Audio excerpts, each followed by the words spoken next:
여러분 어제에 이어서 오늘 또 다시 뵙습니다. 제가 어저께 말씀을 마치면서 한 가지 숙제를 내드렸는데 항상 숙제라는 것은 잊어버리기 마련이죠. 그래서 여러분들이 잊어버렸긴 했겠지만 그래도 잠깐이라도 아마 기도 중에 우리 예배 마치고 기도를 할 때 아마 생각을 하셨을 거라고 생각을 합니다. 제가 뭘 말씀드렸냐면 우리 주님이 친히 계획하시는데 그죠? 지금 나의 인생에 있어서 지금 내가 있는 이 자리에서 주님이 뭘 원하실까? 걱정과 근심이 있지만 평화의 하나님께서 우리에게 가장 평안을 주시는 방법으로 이끌어 주실 텐데 그게 뭘까? 한번 생각을 해보라 그랬습니다. 그죠? 여러분 아마 답을 얻으신 분도 있고요. 짧은 시간이었으니까 하나님이 기간을 두고 천천히 역사하시는 가운데 우리에게 답을 주실 수 있습니다. 어쨌든 여러분 그 말씀을 붙잡고 우리가 또 살아가고요. 오늘은 로마서 8장 26절로부터 27절에 있는 말씀을 가지고 친히 간구하시는 그 주님의 그 사랑스러운 모습에 대해서 우리가 함께 살펴보도록 하겠습니다. 우리 아까 담임 목사님도 잘 말씀해 주셨는데요. 너무나 잘 아는 말씀이죠.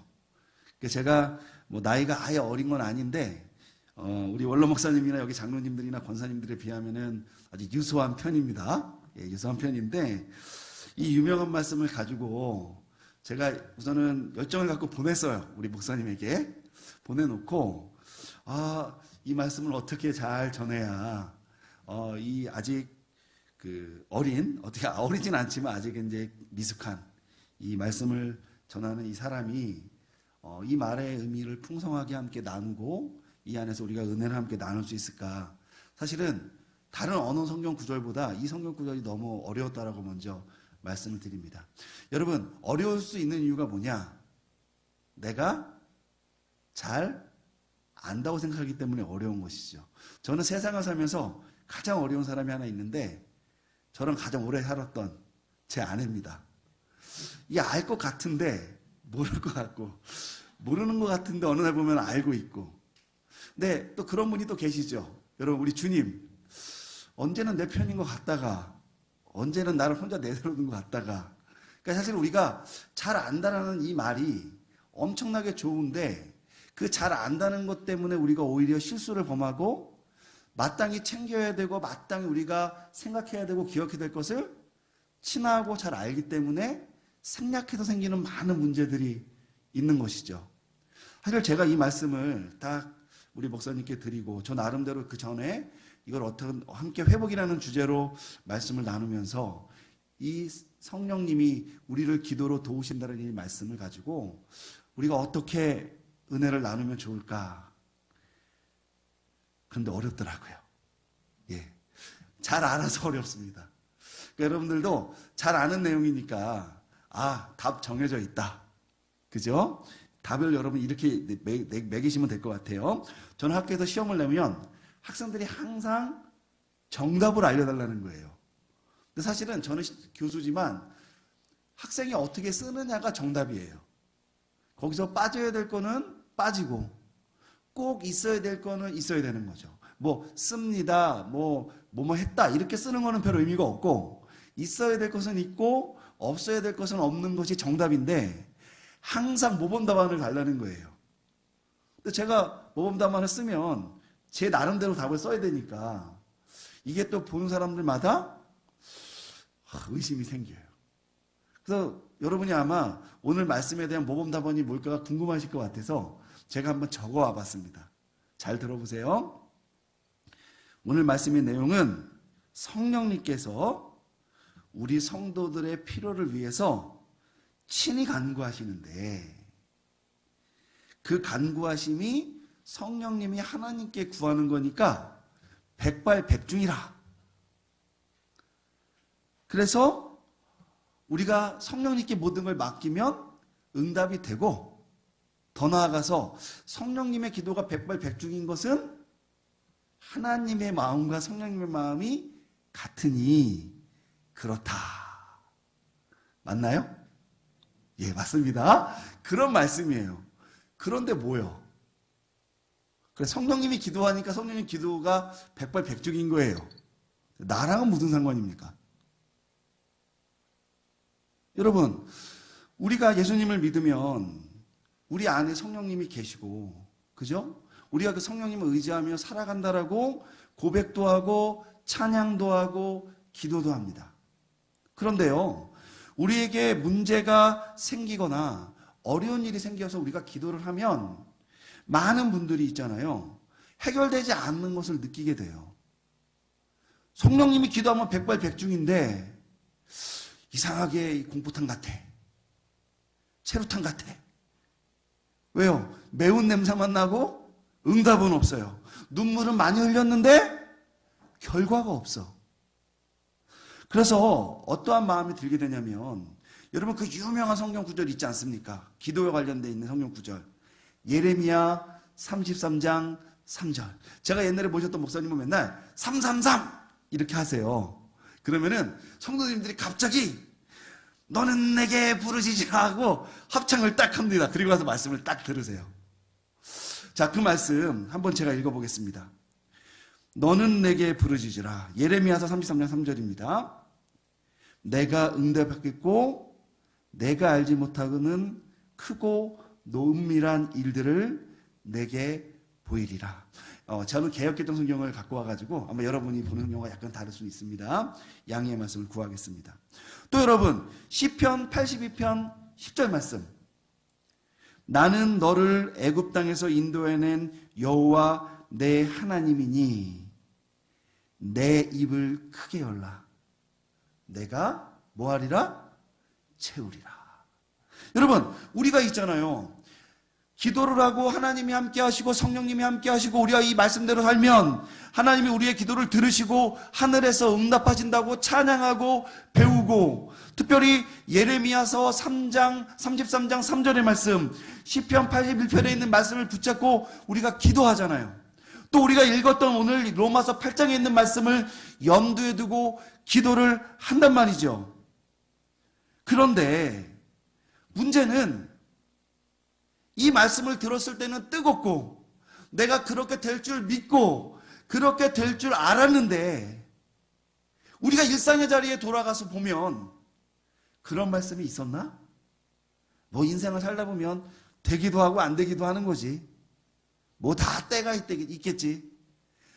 여러분, 제가 요즘 들어서 가장 싫어하는 말이 뭔지 아세요? 이 또한 지나가리랍니다. 뭘 지나가? 예. 버스 지나가 보세요. 밤에 지하철 지나가 보세요. 답답합니다. 물론 그 말의 깊은 의미를 우리가 따지면 참 어떻게 보면 은혜스러운 말이지만, 사실은 우리가 허송세월을 하고 우리가 응답을 받아야 되고 우리가 믿고 붙잡아야 되는 것들에 대해서 너무나 자포자기하는 심정으로 주의 말씀을 가볍게 여기는 경우가 많더라는 거예요. 입을 크게 열라 채우리라 하고 기도를 해놓고 막상 집에 돌아가서 밥상머리에 앉으면 그거 되겠어? 하나님 응답하여 주시옵소서 눈물을 흘리고 눈물을 닦고 다 교회 밖을 나가면 하나님이 응답하시겠지가 아니라 후련하다.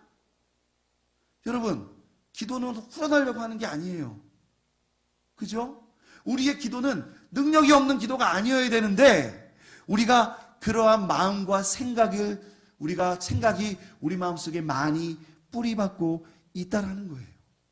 옛날 얘기를 들어보고 우리 부모님 세대의 어떤 신앙의 이야기를 들어보면 엄청난 많은 역사와 뜨거움이 있었는데, 그래서 여전히 그 기억과 추억이 있으셔서 많은 분들이 기도원을 찾고 또 예를 들면 이상하게 하나님 말씀을 전하고 이단같이 막 하는데 거기는 뜨거운 것 같으니까 거기 가서 혹시나 뭐나 건질 거가 있나 해가지고 분명히 교회에서 거기는 진리가 아니고 말씀이 이상하다고까지 얘기하는데도 그 뜨거움을 잊지 못해서 잊어야 될 첫사랑 같은 건데, 그죠? 사실은 우리의 그 뜨거움이 계속 뜨거우면 어떻게 되겠어요? 우리가 그 뜨거움을 준 것은 우리의 믿음을 돕기 위해서 하나님이 주신 특별한 은혜예요. 여러분, 이 중에서 나는 한 번도 주변에서 말하는 성령의 역사의 체험을 못 해봤다. 그 은혜가 얼마나 큰 은혜인 줄 아십니까? 그게 없어도 달려갈 길을 다 달려갈 수 있는 분이니 부러움은 좀 있지만 뭐 그럴 마음이 있을 수 있잖아요. 그러나 하나님이 그 삶 자체를 인정해 주신 거예요. 근데 왜 하나님이 갑자기 나에게 뜨거움을 주느냐? 나는 20, 30년 교회를 다니고 그랬는데 하나님이 아무런 냉랭한 마음을 주는데 저 사람, 저 성도는 교회 다니는데 한 달도 안 됐는데 하나님이 저런 역사를 하느냐? 여러분, 교회 다닌 지 한 달밖에 안 됐으니까 역사를 하는 거예요. 그거 외에는 그분이 말씀을 알아, 교회를 알아, 예수님을 알아, 뭘 알아요? 그러니 하나님께서 어떻게 특별하게 만져주신. 여러분, 제가 물어볼게요. 누군가 한번 그냥 특별하게 만져주는 게 좋아요? 여상하게 만져주는 게 좋아요? 제가 물어보겠습니다. 한결같이 등을 쓰다듬어 주는 게 좋아요? 1년에 한번 뽀뽀해주고 그 다음부터 전혀 안 만지는 게 좋아요? 여러분, 잘 생각해보면 있잖아요. 우리가 영화나 우리의 개인적인 기억을 통해 보면은 뽀뽀를 해주는 게 좋지만 1년 내내 아무것도 안 하다가 방송에 나오면 뽀뽀 한번 해주고, 우리 뭐 세상에 이런 일을 보면은 평생 뽀뽀 안 하게 생기신 분들이 갑자기 뽀뽀하잖아요. 그죠? 여러분, 우리가 기도를 할 때 하나님께서 응답하시는 방법이 다를 수 있는데, 어떤 분들은 그런 뜨거움으로 응답이 있어서 하나님을 엄청 사랑하는 것 같은데, 나는 5년, 10년을 기도하고 하나님 앞에 매일 무릎을 꿇어도 그냥 어제가 오늘 같고 오늘이 내일 같고 무엇이 무엇인지 모르는 그런 마음이 있지 않냐는 거예요. 나도 같이 사업하고 나도 같은 자녀를 키우는데 나에게는 고백할 것이 없고 나에게는 간증할 것이 없다는 것. 그런가 보다, 남의 일인가 보다. 여러분, 우리가 일반적으로 살아간다는 겁니다. 근데 여러분, 그러한 기도가 한편으로는 하나님이 우리를 어제와 오늘과 내일을 동일하게 사랑하시기 때문에 우리에게 그것이 특별한 변화 없이 지고하고 견고한 사랑으로 다가오기에 우리가 특별히 못 느끼는 그런 은혜일 수가 있어요.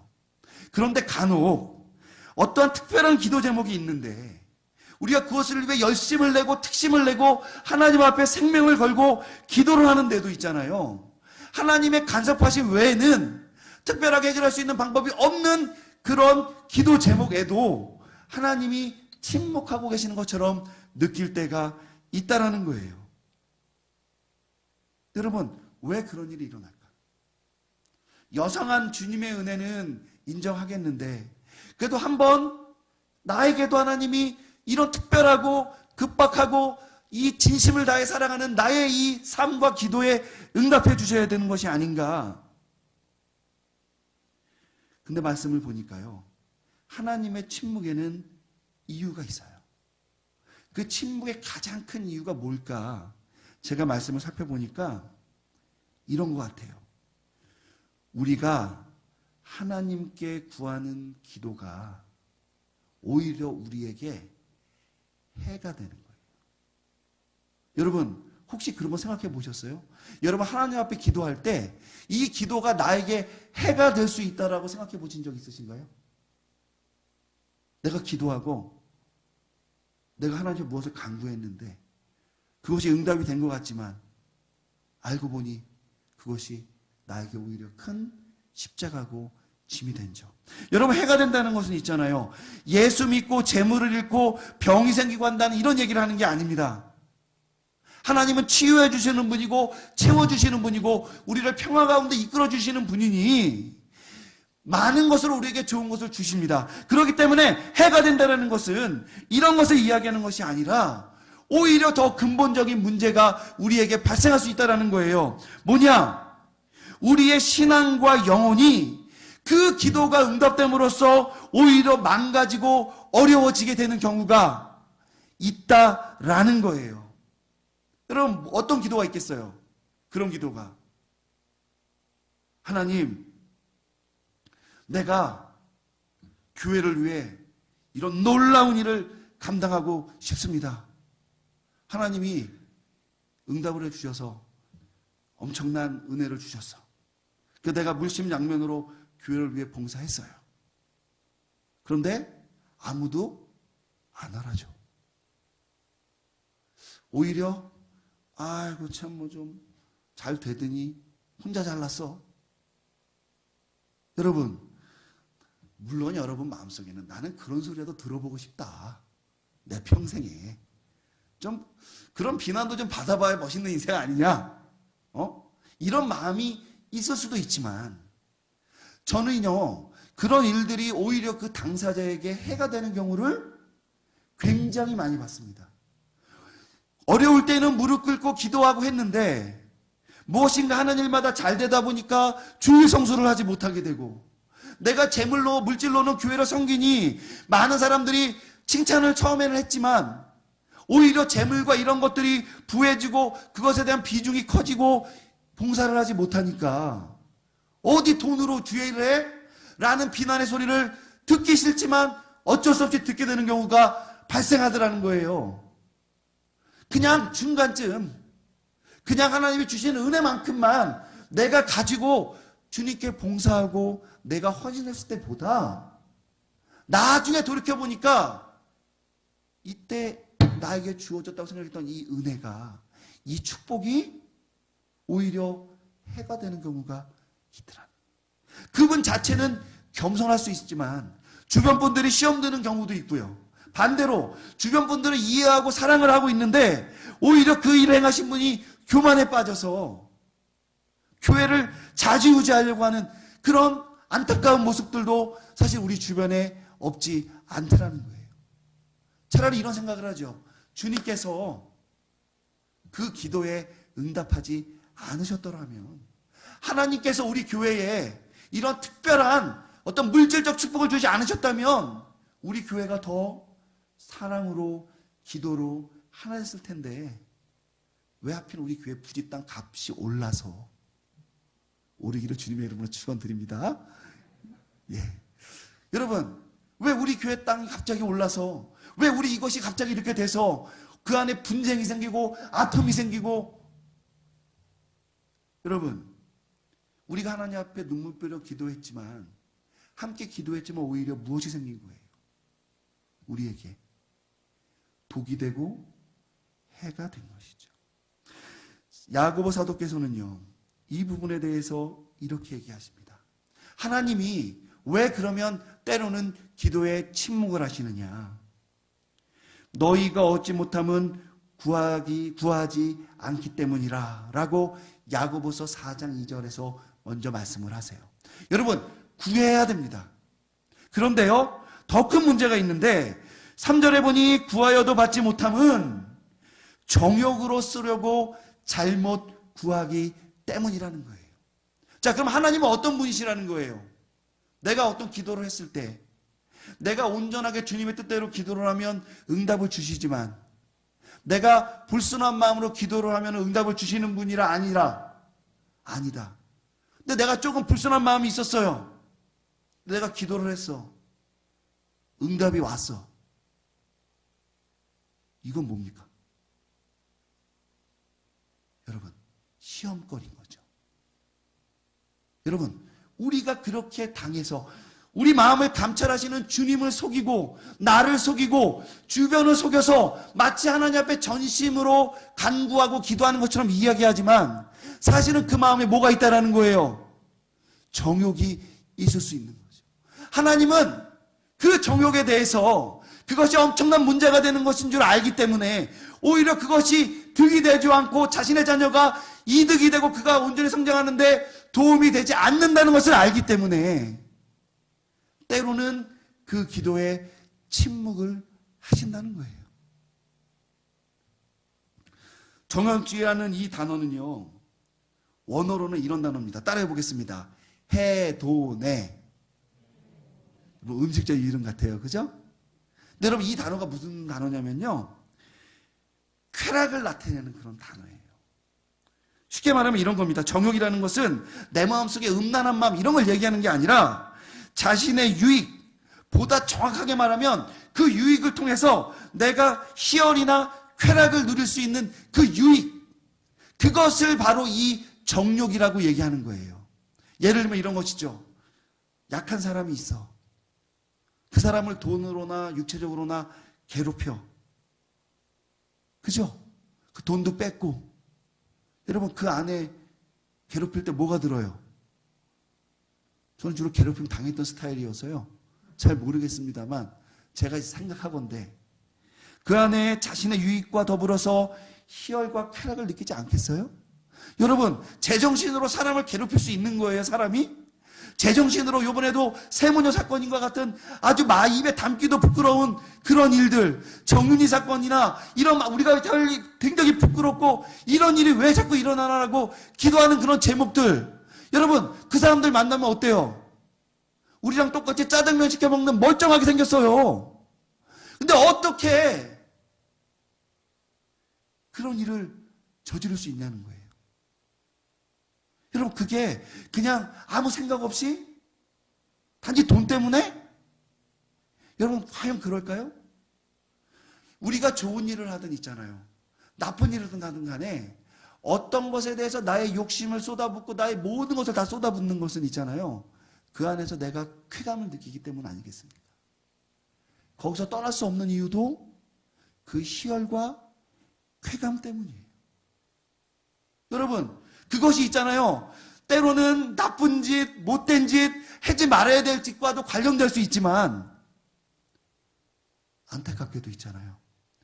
우리 신앙, 내가 바르게 살고자 하는 노력, 내가 추구하는 가치, 그 안에서도 있잖아요. 그런 문제가 발생할 수 있더라는 거예요. 우리가 굉장히 모범된 목사님, 굉장히 모범된 분이라고 얘기했다가 어느 날 보면 상상지도 못할 일을, 잘못을 저지르고 부끄러움을 당하는 주의 종들, 우리 주변에 많은 성도들 여러분 알고 계시잖아요.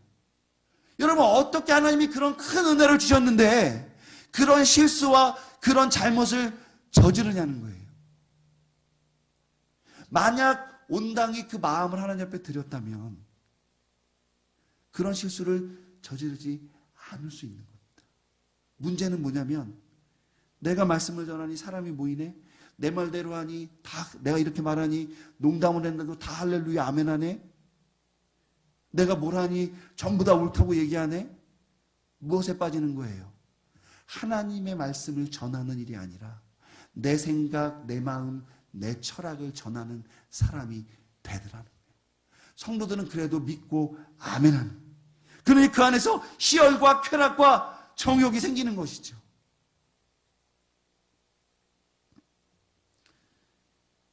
우리가 이런 정욕을 가지고 하나님 앞에 열심으로 간구하더라도 있잖아요. 하나님은 그것을 이미 감찰하시고 아시기 때문에 답을 주실 수가 없게 되는 거예요. 근데 여러분, 제가 아까도 분명히 말씀드린 게 있잖아요. 그것이 지극히 거룩한 일일 수가 있어요. 심지어 제가 담당하고 있는 이 성직에서조차 주님의 뜻을 구하는 것이 아니라 나의 유익과 명성과 희열과 쾌락을 우리가 구할 수 있다라는 겁니다. 쉽게 말하면 우리의 기도를 들으시는 그 마음과 그 뜻을 헤아려 내가 그분 앞에 마땅히 구할 것이 무엇이고 내가 마땅히 그분에게 간구하여 그분의 뜻을 어떻게 이뤄갈까에 관심이 있는 것이 아니라 어떻게 해서든 하나님까지라도 속여서 내 유익과 내 기쁨과 내 쾌락을 위해서 그것을 구하기 때문에 우리가 입으로 이야기는 하진 않지만 내 마음 저 깊은 곳에 수년 전, 수십 년 전에 한 번 이야기했지만 지금은 내가 입을 꼭 다물고 세상에 없는 둘도 모르는 그런 비밀로 내 마음에 넣어놨지만 결국 그 나의 정욕이 시간은 지났지만 나의 기도의 목적이 되기 때문에 우리에게 그 기도 응답을 주시지 않는다라고 여러분이 아셔야 되는 겁니다. 사실 야고보 사도께서 이런 엄중한 말씀을 주시기에 앞서서요, 3장 17, 18절에 보니 이런 말씀을 하셨습니다. 오직 위로부터 난 지혜는 성결하고 다음은 화평하고 관용하고 양순하며 긍휼과 선한 열매가 가득하고 편견과 거짓이 없나니 18절 화평하게 하는 자들은 화평으로 심어 의의 열매를 거두느니라. 여러분 이 화평 우리 어제 배웠죠? 이 화평은 어디서부터 오는 겁니까? 하나님으로부터 오는 거죠. 그냥 우리끼리 편안하다라고 얘기하는 것이 아니라 이 화평은 주시는 분의 그 뜻에 따라 우리가 함께 그 평화와 화평을 누리는 것이다. 그 누림은 내가 무엇인가 노력했기 때문에 누려지는 것도 아니고 하나님이 친히 우리가 지금 당한 상황과 형편 내에서도 누릴 수 있도록 인도해 주시기 때문에 우리가 누릴 수 있는 것이 이 화평이라 그 얘기하는 거죠. 야고보 사도는 있지 않습니까? 우리의 먼저의 우리가 갖고 있는 귀중한 것이 뭐냐? 위로부터 난 지혜를 가지고 우리가 그 뜻에 따라 화평하게 함께 이 땅을 살아가고 함께 신앙생활하고 있다는 거죠. 그렇기 때문에 화평으로 쉬며 의의 열매를 맺자. 우리가 마땅히 가야 될 방향이 그것이다 라고 이야기하고 있는 거예요. 그런데 있잖아요, 한 절이 채 넘어가기 전에 야고보서 4장 1절 2절에서 야고보 사도는 이렇게 이야기를 합니다. 제가 한번 읽어볼게요. 1절 하반절부터 읽겠습니다. 너희 중에 싸움이 어디로부터 다툼이 어디로부터 나느냐? 너희 지체 중에 싸우는 정욕으로부터 나는 것이 아니냐? 너희는 욕심을 내어도 얻지 못하고 살인하며 시기하여도 능히 취하지 못함으로 다투고 싸우는도다. 여러분 이 바로 18절로부터 1절이 붙어 있단 말이에요. 한 장에 우리 그리스도인이 누려야 될, 우리 그리스도인이 갖고 있는 그 화평으로부터 욕심을 내어도 살인을 하여도 시기를 내어도 해결되지 않는 그 문제, 내 거야, 나야, 그 정욕의 문제가 함께 나오고 있다는 거예요. 여러분 여기서 중요한 단어는 뭐겠어요? 정욕이죠. 우리가 화평하게 교회 내에서 나의 믿음 생활 가운데서 살아가고자 하더라도 있잖아요. 결국은 무엇이? 이 정욕은 아까 제가 말씀드렸죠? 나의 이익을 위해서, 특별히 나의 쾌락과 나의 어떤 희열을 위해서 내가 은밀하게 추구하는 그 마음과 생각, 그것이 그 어떤 것이든 그 어떠한 이름을 갖고 있든 상관없이요.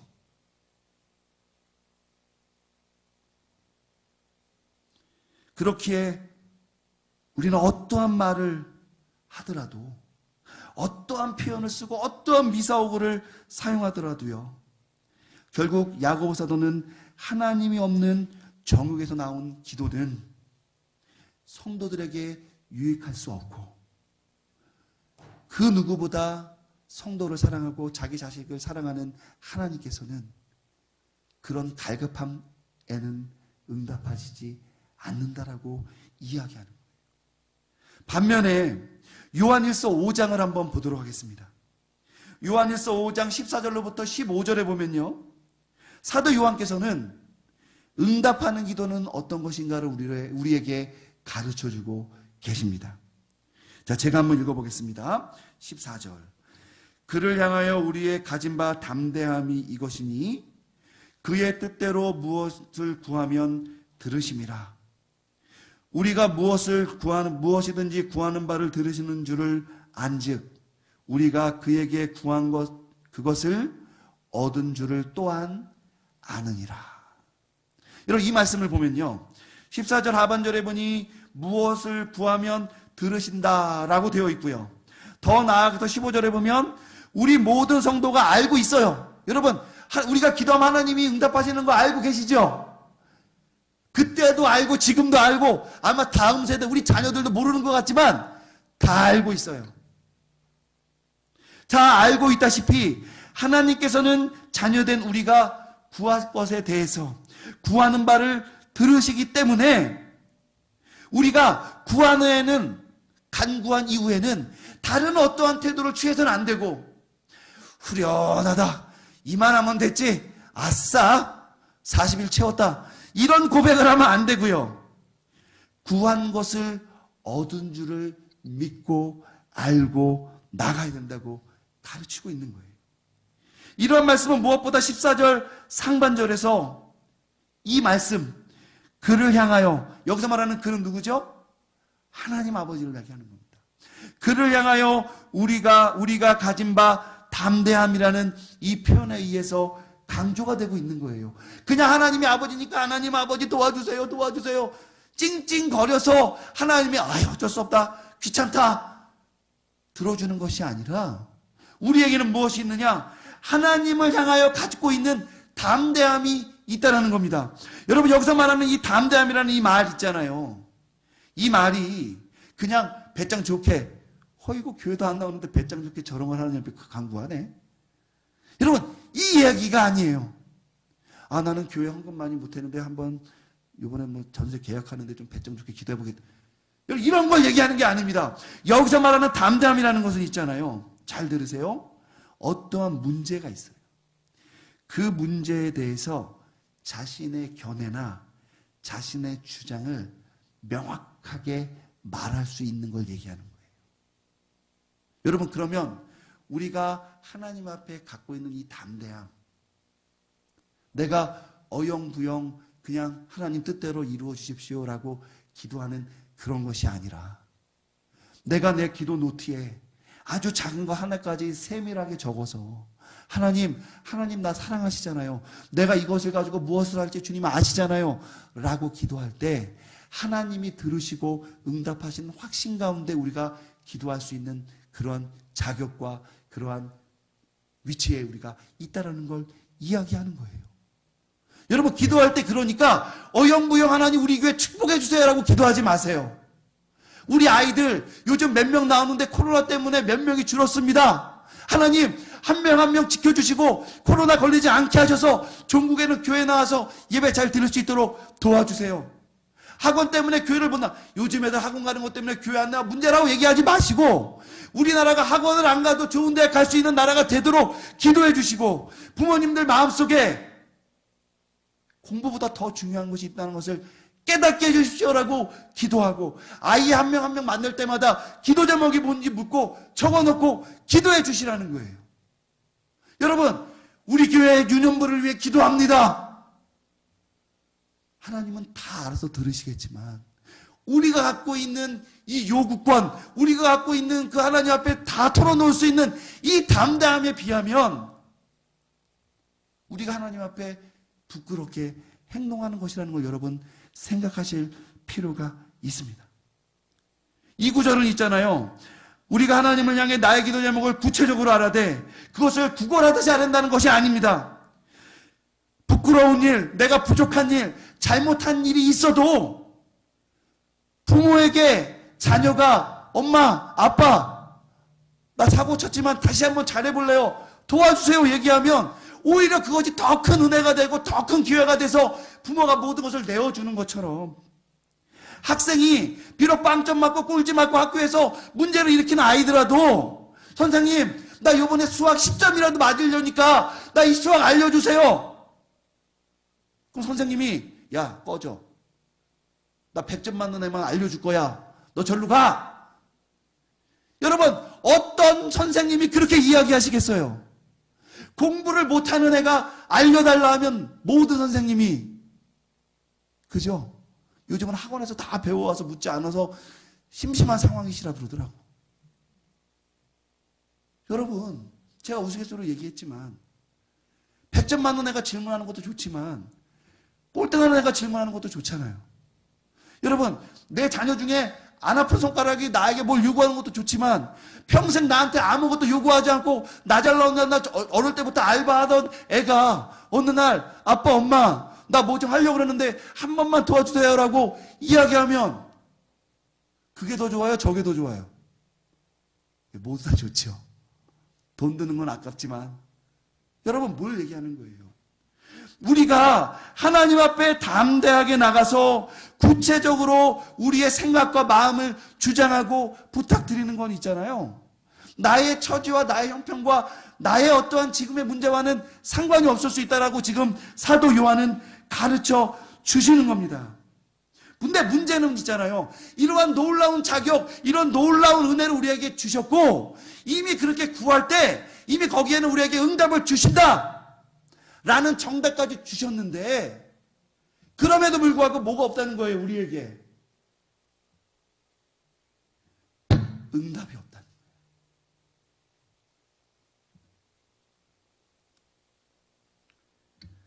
부모가 자녀에게, 교사가 학생에게 어떠한 답변을 주고 무엇인가를 베풀 때 한 가지 기준이 있을 거라고 생각합니다. 여러분, 자녀에게 아무리 많은 돈이 들더라도, 아니면 아주 사소한 걸 사주더라도 그걸 사주는 기준은 단 하나 아닙니까? 여러분, 싸니까 사주고 비싸니까 안 사주고 이런 거 아니시죠? 얘는 아들이니까 사주고 얘는 딸이니까 안 사주고, 요즘 반대죠. 딸이니까 사주고 아들이니까 안 사주고, 넌 공부 잘하니까 사주고 넌 공부 못하니까 안 사주고, 너는 옷을 한번 사주면 5년 입는데 얘는 그냥 어디 축구하다가 하루가 멀다고 옷을 찢어먹고 입고 오니까. 여러분, 그런 거 아니잖아요. 여러분, 그 기준이 뭐예요? 우리가 자녀에게, 목사님이 성도에게, 우리가 서로에게 그 부탁을 들어주고 귀를 기울이는 한 가지 이유, 그것을 받아갈 그 사람에게 유익이 되면 해주는 거 아닙니까? 아무리 좋고 억만금을 주는 거라도 내 자식에게 해가 되는 거라면, 그렇죠? 여러분, 우리는 그걸 절대로 하지 않지 않습니까? 그 자녀가 자격이 되더라도, 그 자녀가 좋은 의지가 있다 하더라도 있잖아요. 부모가 보기에, 선생님이 보기에 그것이 결국에는 문제가 되면 그것에 대한 응답을 주지 않는 것입니다. 왜요? 해가 될 것을 알기 때문이에요. 이 점을 명확히 알고 계셨던 사도 요한께서는 그래서 요한일서 5장 14절 읽었던 그 본문에 정확히 중간 정도의 이런 말씀을 집어넣어 놓으셨어요. 뭐냐? 그의 뜻대로입니다. 우리가 있잖아요. 예수님을 사랑하고 중직제를 맡고 하나님을 사랑하고 많은 귀하고 아름다운 일을 하지만 있잖아요. 때로는 그 일이 교회에게 짐이 되는 경우도 있고, 나에게 짐이 되는 경우도 있고, 많은 사람에게 상처를 주는 일도 있고요. 더 나아가서는요, 성경 말씀대로 따르지 않는 일도 있더라는 거예요. 여러분, 제 아들이 6살 때인가 7살 때 성경책을 너무 열심히 읽는 거예요. 예, 얼마만큼 열심히 읽었냐면요, 창세기부터요 사무엘서까지 11개 상하까지 읽었어요. 7살짜리가 아침에 일어나 30분씩 앉아가지고. 그래서 제가 너무 놀란 거예요. 그래서 제가 거짓말인 줄 알았어요. 성경책을 봤더니 표시를 다 해놨어. 질문을 하면 또 알아. 그래서 내가 할렐루야. 그죠? 그래도 여러분, 제가 목사인데 아들이 뭐 성경도 안 읽고 맨날 사고 치고 다니면 7살짜리가 무슨 사고 치겠습니까? 근데 너무 속으로 티는 안 냈는데요, 엄청 뿌듯한 거예요. 어디 가서 얘기해야지? 막 자랑했는데, 어느 날 성경 말씀을 자기가 적어왔다고 저한테 딱 주는 겁니다. 제가 그 사진을 찍어놨는데 지금 갖고 오지는 않았는데요, 거기에 뭐라고 되어 있냐면요, 제가 이렇게 기억이 납니다. 하나님 말씀인데 누가복음 25장 23절이래요. 여러분 한번 찾아보세요. 누가복음 25장 23절.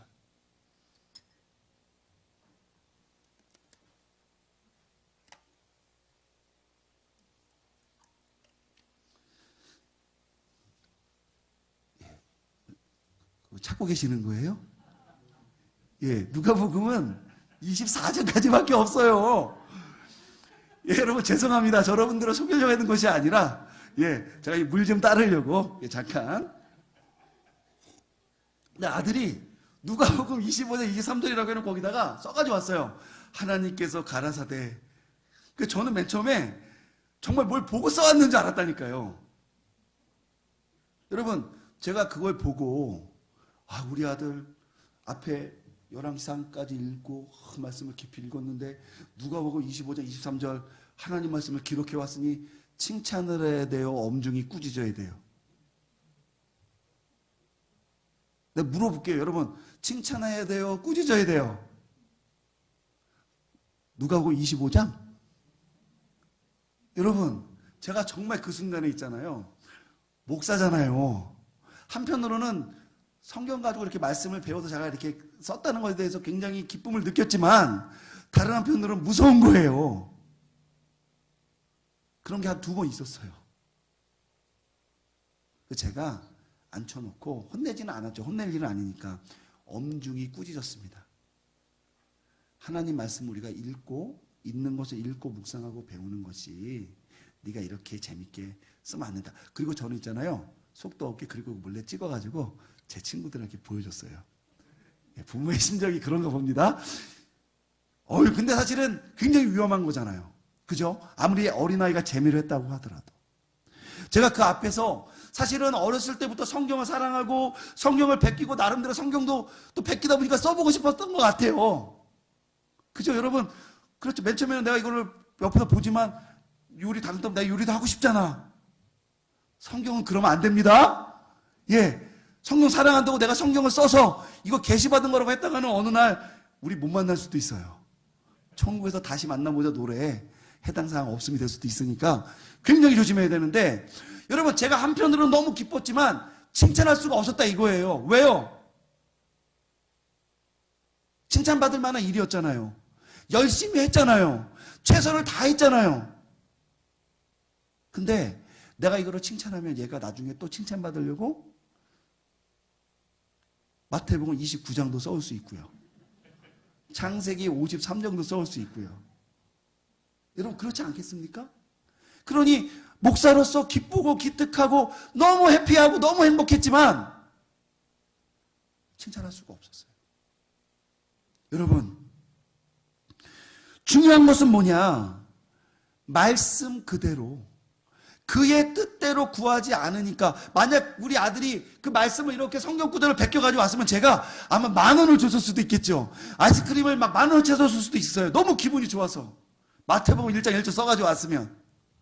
그런데 그의 뜻대로, 그의 말씀대로가 아니라 마치 말씀을 따르는 것 같고 말씀을 사랑하는 것 같았지만 결국은 모양은 경건의 모양이 있었지만 실제 내용은 자기가 지어낸 어떤 것이 되었다는 거죠. 칭찬받았고 응답받을 수 없는 그 무엇이 된다는 거예요. 여러분, 우리의 기도가 있잖아요. 이미 우리가 구하면 받은 줄 알고 믿고 나아가면 된다고 하는 약속까지 있지만 결과적으로 정욕 때문에 받지 못하는 것도 있고, 더 구체적으로는 우리가 하나님의 뜻을 구하지 않고 기도하기 때문에 겉으로는 경건의 모양이 있고 겉으로는 교회를 위하는 것 같고 겉으로는 하나님의 나라를 위하는 것 같고 내가 나의 비전과 나에게 주어진 이 사명을 완수하기 위해 하나님 앞에 간구하는 것처럼 보이지만 결국에는 제 아들이 썼던 것처럼 성경에 없는, 하나님과는 직접적으로 관련성이 없는 그런 내용들이 그 안에 담기게 될 수밖에 없고, 그로 인해 해를 입을 수밖에 없다라는 거죠. 여기서 그의 뜻대로라고 할 때 그 대로라는 이 말은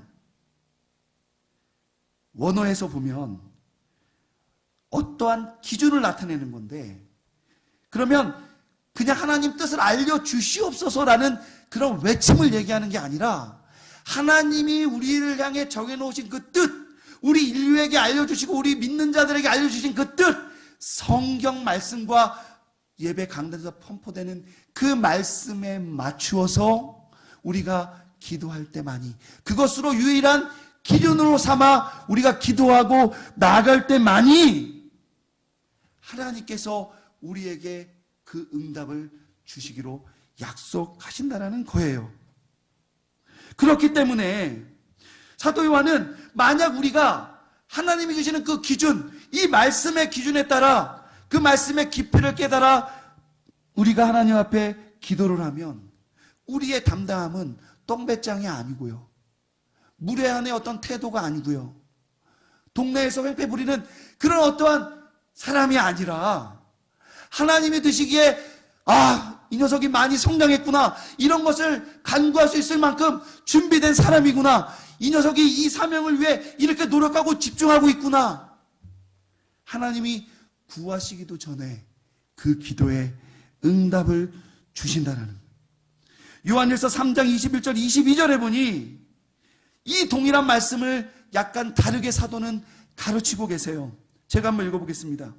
사랑하는 자들아, 만일 우리의 마음이 우리를 책망할 것이 없으면 하나님 앞에서 담대함을 얻고 무엇이든지 구하는 바를 그에게서 받나니 이는 우리가 그의 계명을 지키고 그 앞에서 기뻐하는 것을 행함이라. 여러분, 여기에 보면 22절에 사도 요한께서는 무엇이든지 구하는 바를 그에게서 받는다라고 얘기했습니다. 그리고 그 전제를 무엇이라고 얘기했냐면 하나님 앞에서 우리가 담대할 수 있기 때문이라고 얘기한 거예요. 우리 조금 전에 읽었던 말씀이 이렇게 나왔잖아요. 그죠? 우리가 하나님 앞에 구할 수 있는 것, 우리가 하나님을 향해 뭘 갖고 있다? 담대함을 갖고 있다. 담대함은 똥배짱이 아니라 무엇이다? 구체적으로 내 생각과 내 마음과 내 비전과 열정을 하나님 앞에 아뢰 수 있는 그런 자격을 얘기한다. 여러분 있잖아요. 나 나중에 선교사 하고 싶은데 하나님, 내가 공부를 더 해야 될 것 같습니다. 간구하세요. 하나님이 길 열어주십니다. 여러분, 내가 나중에 예를 들면 교회를 위해서 무슨 봉사를 하고 싶은데 내가 잘 지금은 피아노를 못 쳐. 내 나이가 좀 있어. 하나님한테 기도하세요. 배울 기회가 생깁니다. 여러분, 제 선생님 중에 송동여 권사님이라고 계세요. 선교사님이시기도 합니다. 돌아가셨어요. 제가 유학 끝나고 마치고 와서 한국에 왔는데 그분이 1년도 채 계시지 않고 돌아가셨어요. 폐암으로요. 송동여 선생님은 저에게 어떤 분이시냐? 제 타가서 시절 선생님이셨습니다. 용인 제일 타가서. 우리 여기 교회에서도 예전에 타가서 있지 않았나요? 유치원? 있었죠? 네, 있었다고 들었던 것 같아요. 예, 지금도 있어요. 야, 여기 있죠. 그죠? 저 밑에. 저거 짓고 뭐 요즘 더 우리가 애들을 다 잘 섬긴다고 맞아 얘기했던 거 기억납니다. 저는 이제 용인 제일 타가서 출신인데 나중에 유치원이 됐습니다. 그때 이 돌아가신 이 선교사님, 권사님이 20대의 단신으로 강원도에서 그냥 용인에 와서 제가 다녔던 그 교회에 그냥 등록하고 아이를 섬기겠습니다 해서 섬기신 거예요. 아무 이유나 연고 없이. 그냥 와서 목사님 만나서 하셨대요. 그리고 저 피아노 선생님이셨어요. 그래서 제가 아무것도 모르는 때 어릴 때 피아노를 배웠어요. 나중에 피아노를 좀 잘 쳤습니다. 무슨 뭐 음악가 이런 건 아니고 그냥 이렇게 띵까띵까. 띵까하고 띵까보다는 좀 잘 치고요. 어쨌든 그렇습니다. 그래서 저는 어저께도 그렇고 오늘 이 찬양 반주를 위해 막 열정적으로 베이스 기타 치고 막 찬양하고 드럼 치고 근데 저는 그걸 다 보면서 손가락이 움직이더라고요. 나는 이걸 했으니까. 어저께도 뭐 우리 목사님께 들었더니 모녀께서 하시고 오늘은 또 굉장히 열정적으로 저랑 스타일이 비슷하시더라고요. 오늘 치시는 분은. 저도 막 이렇게 치거든요. 저도 손을 내려요. 그래서 깜짝 놀랐습니다. 저도 치다가 힘들면 손을 딱 내리거든요. 또 오늘 옆에서 딱 보니까 너무 그 터치가 더 은혜가 되더라고. 어저께는 제가 뒤에서 봤는데 사인이 너무 좋아서 경쟁하시나 했더니 알고 보니까 모녀께서 같이 이렇게 귀하게 섬기시는 것 같더라고요. 여러분, 뭐 쓸데없는 얘기하다 넘어갔는데 그 선생님에게 제가 피아노도 배웠어요. 주일학교 내내 우리 선생님이셨고 했어요. 그런데 제가 뭔 얘기하다 일로 갔어요. 나 갑자기 피아노 얘기하다가 산으로 넘어갔어요. 목사님 무슨 얘기하다 일로 갔죠? 우리 목사님 잘 듣고 계신지. 우리 선생님이 예? 예, 그 선교사님이 뭐 어떻다고요? 네, 자, 우리 목사님 잘 듣고 계셨습니다. 예, 어쨌든 중요한 것은 뭐냐면 제가 잊어버렸습니다. 피아노 얘기하다가 칭찬하다가 잊어버렸어요. 자, 생각나면 다시 말씀드리겠습니다. 자, 어쨌든 중요한 것은 뭐냐면 우리가 이 구하는 이것들을 담대히 구하면 받게 되는데 여기에 우리가 이 담대함이라는 것에는 우리가 주장할 수 있는 그 무엇이 들어있다라고 말씀을 드렸잖아요. 그런데 여기에도 사도께서 한 가지 조건을 붙이셨어요. 그게 뭐냐? 만일 우리의 마음이 우리를 책망할 것이 없으면이라는 거예요. 여러분, 누가 누구를 책망할 게 없으면요? 하나님이 우리를 책망할 것이 없으면요? 아니죠. 무엇이? 우리 마음이 우리를 책망할 것이 없으면은 우리가 담대함을 갖고 하나님 앞에 나갈 수 있다는 거예요. 여러분, 이게 무슨 말일까요? 이 말은 아까 제가 여러분들과 함께 나눴던 내 기억에 단 한 번이라도 언젠가 지금 기도 제목에 대해서 내가 가졌던 그 정욕의 생각을 얘기하는 거 아니겠습니까?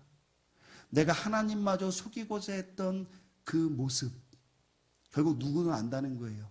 내가 하나님을 속였다고 느끼지만 적어도 나는 알고 있는 거죠. 내가 목사가 되고, 내가 중직자가 되고, 내가 어떤 기업의 사장이 되고, 내가 어떤 아이를 가르치는 섬기는 일을 하고, 그 모든 일 하나님이 나에게 사명으로 주셨는데, 내가 그 사명을 받을 때 교회에서는 하나님이 나에게 이 사명을 주셨습니다. 하나님이 나를 이렇게 파송해 주셨습니다. 하나님께서 나를 이렇게 세워주셨습니다. 말을 했지만 내 마음 저 구석에는 내가 저 사람에게 도움이 됐던 일이지만 이 일을 하니까 이윤이 좀 더 남고, 내가 교회에 몇 년을 다녔는데 중직자가 못 되면 체면이 깎이니까 어떻게 해서라도 중직자가 돼야 되겠고, 내가 이왕이 목사가 됐으니까 능력이 있는 것처럼 말을 해야 되겠고. 여러분, 누가 그걸 가장 잘 알아요? 그렇죠? 우리 마음이 우리를 가장 잘 아는 겁니다. 사도행전은 뭐라고 얘기하시는 거예요? 그의 뜻대로 구하는 것. 그러나 더 구체적으로 얘기하자면 그의 뜻이라는 건 뭐냐면, 내가 하나님을 속이고자 하는 그 행동조차도 용납되지 않는 그 마음과 그 태도를 이야기하는 것이라는 거예요. 책망할 것이 없다는 것은 정죄받을 일이 없다는 겁니다. 내가 하나님을 속이는 것 같지만 결과적으로는 하나님이 모든 것을 드러내시고 감춰진 것이 드러나지 않는 것이 없다고 했기 때문에 결국 우리가 심판대 앞에 서면 그것이 가장 부끄러운, 내가 그때 그걸 하지 말았어야 되는데 생명의 마지막 순간에 우리가 많은 사람들이 이야기한다고 하는 바로 그거 있잖아요. 내가 그 친구랑 이걸 해결했었어야 되는데 그 친구가 그때 먼저 가는 바람에 내가 핑계 삼아 용서를 구하려고 그랬는데 먼저 가서 못 구했어. 여러분, 그런 마음들 있잖아요. 그런 것을 가지고 하나님 앞에 나아가니까 겉으로는 하나님의 뜻을 구하는 것 같고, 겉으로는 경건한 것 같고 힘이 있는 것 같지만 결국은 하나님의 뜻도 없고, 결국은 듣는 자의 마음이 아니라 결국은 나의 마음을 그냥 외치는 결과를 가져오게 된다는 겁니다. 제가 지금 여러분들과 함께 야고보서 4장, 요한일서 3장, 요한일서 5장에 있는 말씀을 함께 잠깐 살펴봤는데요. 결국 이 말씀을 통해서 우리가 알 수 있는 것은 이런 내용이죠. 응답받는 기도는 있잖아요. 대단한 기도, 위대한 사람의 기도, 뜨거운 기도, 방언하는 기도, 산을 옮길 만한 기도가 아니라는 거예요. 나가 아닌 오직 들으시는 그 하나님이 들을 만한 기도여야 그 기도가 응답되는 기도라는 걸 여러분이 믿고 고백하시고 그대로 행하시기를 주님의 이름으로 축원드립니다. 그렇다면 우리가 어떻게 해야 지금 주어진 이런 상황에서 내가 갖고 있는 그 기도 제목을 그의 뜻대로 구할 수 있겠냐라는 거예요. 우리가 그의 뜻대로만 구해야 응답을 받을 수 있는데, 지금 내가 갖고 있는 그 기도 제목 어떻게 해야 해결받을 수 있겠느냐. 여러분, 지금 우리에게 주어진 상황이 있잖아요. 저 어저께 말씀 나눴듯이 우리에게 하나님이 우리 인생을 통해 이뤄가시는 과정 가운데 주시는 하나의 단계이기 때문에, 그죠? 그것이 우리에게 나쁜 것이 아닐 수도 있습니다. 우리가 느끼기에는 하나님이 나를 멀리 하시는 것 같고, 우리가 생각하기에는 하나님이 나를 지금 등지시는 것 같이 보이지만, 여러분의 인생을 통해 경험했고 많은 믿음의 사람들의 이야기를 들었고 성경을 통해 배워서 보면 결국 하나님은 우리에게 가장 좋은 것으로 우리를 질책하고 채찍하는 것이 아니라 평화롭고 가장 화평한 방법으로 우리를 이끄신다는 거 우리 배웠잖아요. 그러니 지금 우리에게 주어진 이 상황에서 기도하는 그 기도 제목이 이루어지든 이루어지지 않든 사실은요, 그것이 우리가 하나님 뜻대로 구하는 것이 아니라면 우리는 그것이 응답인지 아닌지 알 수가 없는 거예요. 왜냐하면 우리는 그 하나님의 기쁘신 뜻을 사실은 온전히 모든 것을 드리기 전까지는 알 수가 없거든요. 하나님을 속이려고 하는데, 엄마 아빠를 속이려고 하는데 어떻게 그 깊은 곳까지 우리가 이룰 수가 있겠습니까? 예를 들면요, 여러분, 유대인들은요 하나님의 구원자를 기다린 대표적인 민족이었잖아요. 우리는 그때 태어났으면 그죠?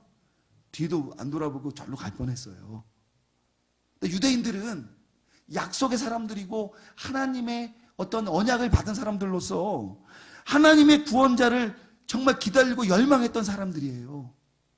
그런데 있잖아요, 정작 하나님의 아들 예수 그리스도가 이 땅에 오셨을 때, 그리고 하나님의 나라에 대해서 하나님의 뜻대로 가르치셨을 때 있잖아요, 이 사람들은 자신들의 생각과 자신들의 요구와 자신들의 필요에 그 하나님 나라가 맞지 않으니까 예수님을 핍박했을 뿐만 아니라 결국 그를 십자가에 못 박히게 한 거죠.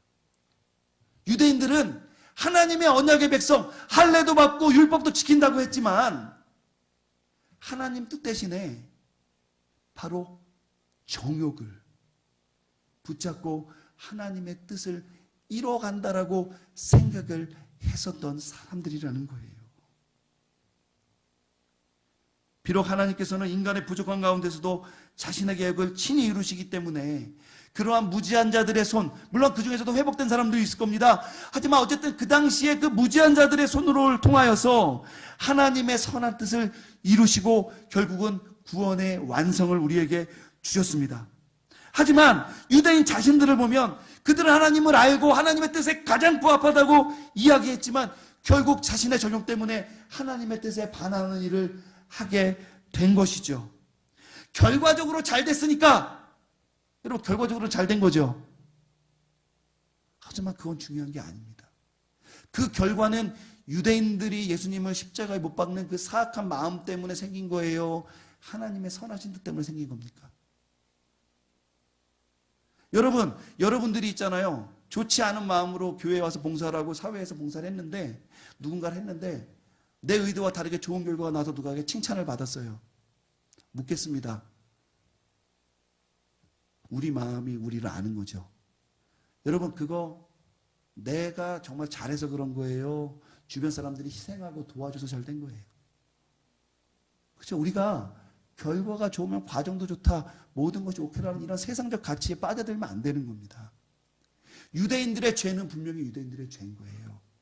그들이 회개하고 돌아온 자들은 주님의 백성이 됐지만 여전히 자신이 한 일이 자신의 정욕과 생각대로 하나님 나라를 위한 것이라고 생각하고 믿고 살아가는 사람들도 있었다는 거예요. 끝까지.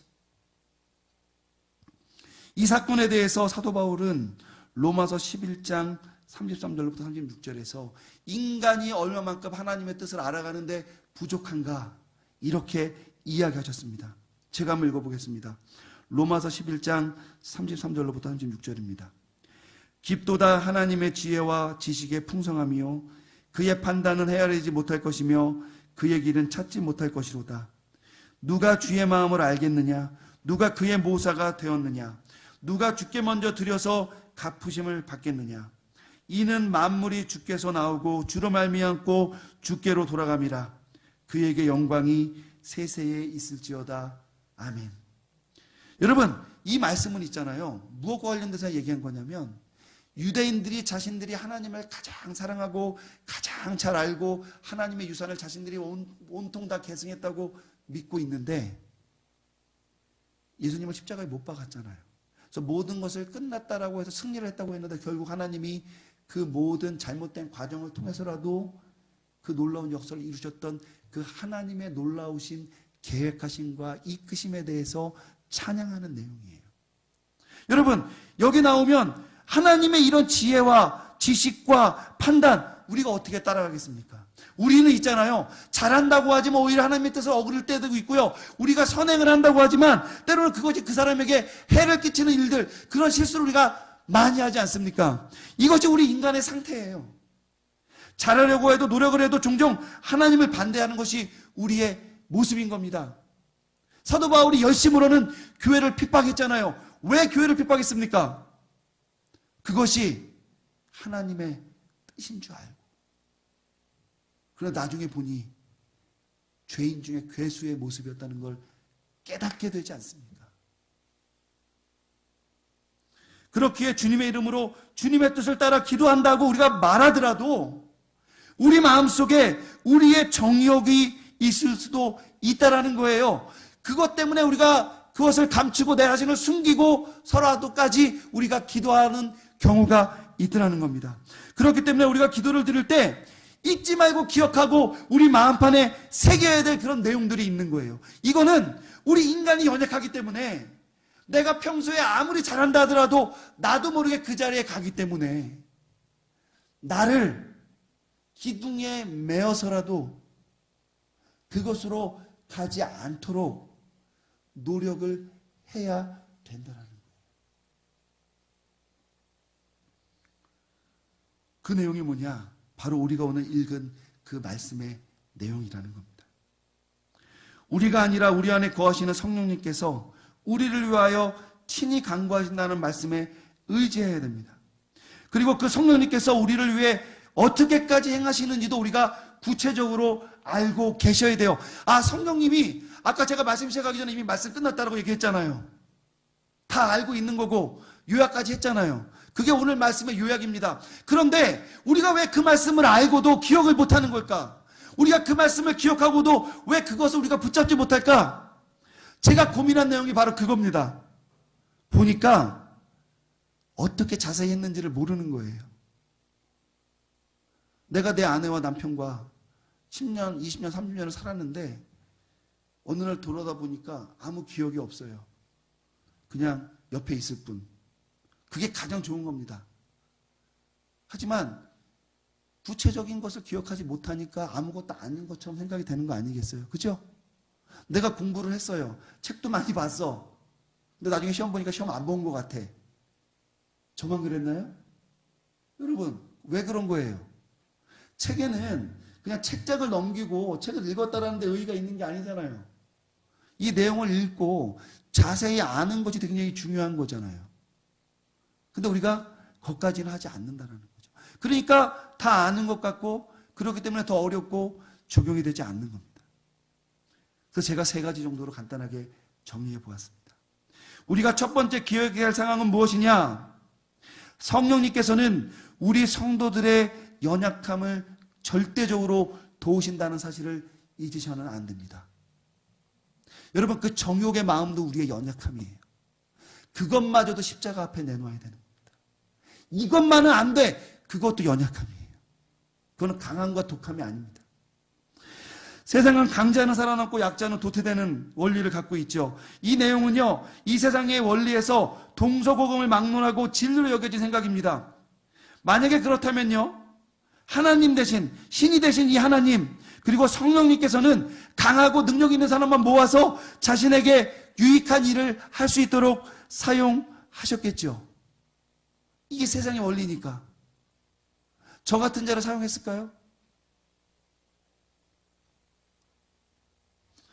왜 그렇다면 그런 자들을 사용하지 않으시고 우리와 같이 믿는 연약한 자들을 하나님이 도우시는 것일까? 그 원리는 간단합니다. 우리는 하나님의 기쁘신 뜻을 누릴 뿐 잘 알지 못하지만 우리를 택하시고 우리를 자신의 자녀로 삼으신 그 하나님께 우리가 속해 있기 때문인 거예요.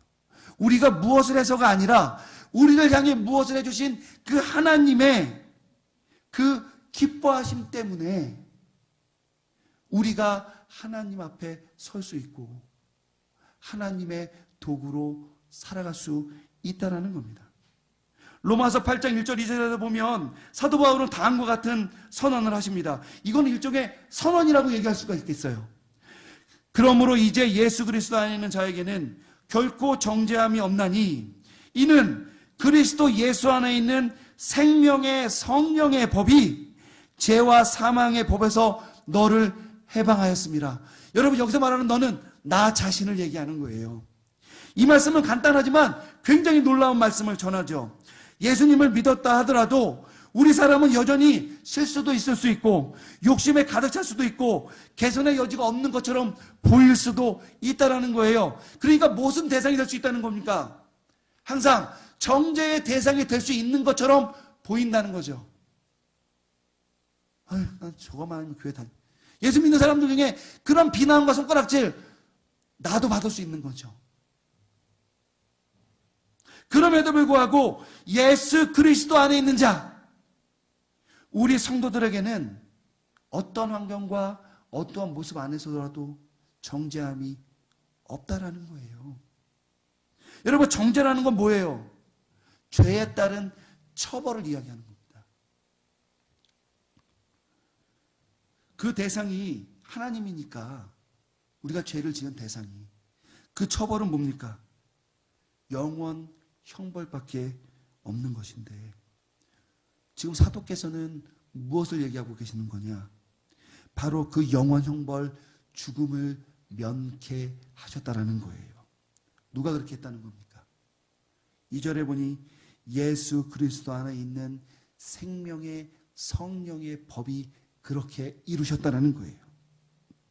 이 말씀은 예수님을 믿으면 생명이 있게 되고요, 생명을 끝까지 보존하시는 성령님의 역사가 있는데, 그것이 단순하게 그렇구나가 아니라 법으로 정해져 있다는 겁니다. 여러분, 법이라는 것, 그죠? 그것이 명문화되어 있으면 그것을 지키면 올바르고 바른 것이고, 지키지 않으면 범법자가 되는데요, 이 법을 누가 만드셨어요?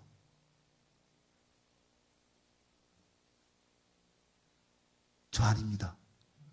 성령의 생명의 법은 당연히 우리 하나님 아버지가 만드셨어요. 법을 만드신 분이 법을 안 지키겠습니까?